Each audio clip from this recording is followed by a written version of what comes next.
This is the story of Juliana Marins, a 26-year-old Brazilian hiker, a vibrant soul from Niterói, Rio de Janeiro, whose life was tragically cut short on the rugged slopes of Mount Rinjani, Indonesia. Juliana was no ordinary woman. She was a publicist, a professional pole dancer, a solo traveler with an unquenchable thirst for adventure. Her Instagram was a canvas of joy, painted with smiles from the beaches of the Philippines, the bustling streets of Vietnam, and the serene landscapes of Thailand. She was a force of nature, a woman who lived to explore, to breathe in the world's beauty, and share it with those who followed her journey. But on June 21st, 2025, that journey took a devastating turn, one that would leave her family shattered, her followers heartbroken, and the world questioning how such a tragedy could unfold. It all began in early 2025, when Juliana set out on an extended backpacking trip across Southeast Asia. Since February, she had been weaving through countries, her last posts glowing with the golden temples of Thailand and the emerald rice fields of Vietnam. By mid-June, she arrived in Indonesia, her heart set on conquering Mount Rinjani, the second highest volcano in the country, standing at 3,726 meters on Lombok Island. Known for its breathtaking sunrise views and treacherous trails, it was the kind of challenge Juliana lived for. On June 21st at 6:30 a.m. local time, she began the ascent with 5 friends and a guide, her spirit high, her steps fueled by the promise of another stunning horizon. But then, disaster struck. Near the crater's edge, fatigue set in. Juliana, left alone for over an hour as the group pressed on, slipped in the dim light of dawn. She fell, plummeting 600 meters down a ravine, her screams piercing the misty air. Rescuers heard her, and drone footage captured a gut-wrenching sight.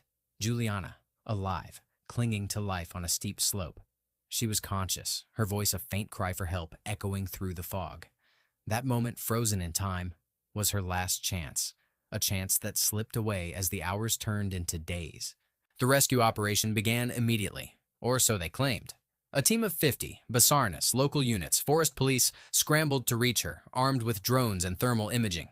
But the terrain was a cruel adversary. Steep cliffs, dense fog, slippery trails, and unpredictable weather thwarted every move. Helicopters couldn't fly, anchors couldn't hold. Juliana, initially spotted at 300 meters depth, moved to 600 meters by June 23rd, perhaps in a desperate bid to survive. Her family believes she was left without food, water, or warmth, abandoned to the elements.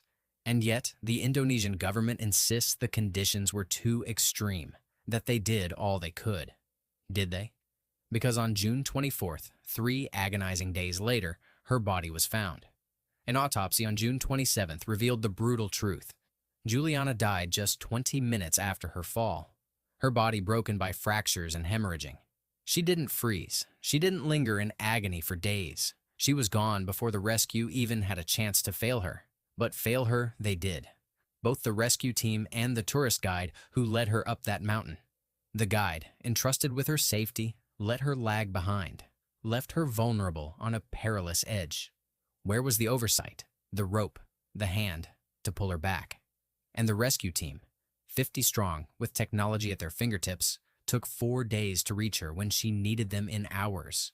Her family cries negligence, alleging the team could have descended within 7 hours, could have saved her life if they'd acted with urgency, if they'd cared enough. Instead, they dawdled, crippled by excuses of fog and cliffs, while Juliana's hope faded. Online, the outrage grows. This wasn't the first time Mount Rinjani claimed a life, a Portuguese hiker in 2022, a Malaysian in May 2025. Why weren't they ready? Why wasn't the guide held accountable? The governments, too, bear the weight of shame. Indonesia's Ministry of Forestry offered condolences on June 26th and closed the trails, a hollow gesture too late to matter.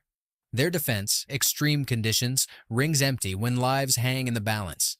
Where was the advanced equipment, the trained teams, the urgency a tourist's life demands?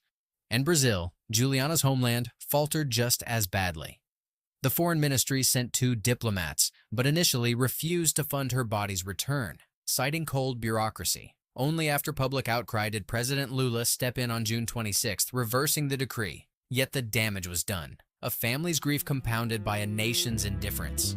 Juliana's story is a gut-wrenching tapestry of courage and loss. She was a light, cheerful, bold, a woman who danced through life and climbed mountains to touch the sky. Her Instagram, now a memorial run by her family, swells with 465,000 followers. Each post a stab of what could have been. Her death wasn't just a fall, it was a failure of those who guided her, those who promised to save her, and the systems that let her slip away. Mount Rinjani, with its idyllic beauty, hides a deadly truth. Adventure comes at a cost, and Juliana paid it with her life. So, I ask you, did you watch Juliana's last video? The one where she smiled at the world, fearless and free before the mountain took her? Because that's the Juliana we should remember, even as we demand justice for the one they failed to save.